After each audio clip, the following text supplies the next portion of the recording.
وارياه بهوش كتشوف كون المحا بوش maxay ahayd بهوشا ما دارك meeshu ma godba وارهاي مش بهوله كتشوف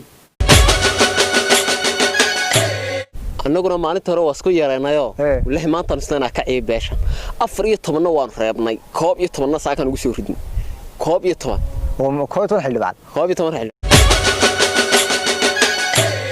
wareer istabayaa amada qoon heerkaygu aan reer istabayaa ay gabisa 14 waan reeb 11 waa soo wariya warbadan idin sheegaynaa ninowna ha isku yareene reer walba 14 ama 24 soo shacro si geedka aad soo martid baad nin ugu hortimad lacag u qaadin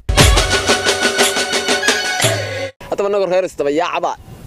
koob iyo toban soo saarno codayno sanduuqadan laga qaadiyay oo diyaar oo caawa lagu dhawaaqay oo soo baxan kuwaasi midka reer yimaayugo 200 oo kun oo qof ayaa nin qoriyo dunay war sida diirta in ninka ku tagtaan duka siisan badalsan ka dhamaysan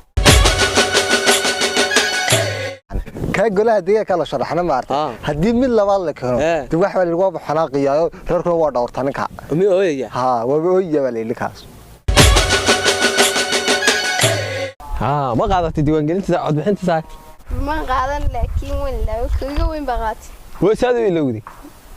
دون هل اللي يقولوا فين وارمي ويوالي بدي إنا مرة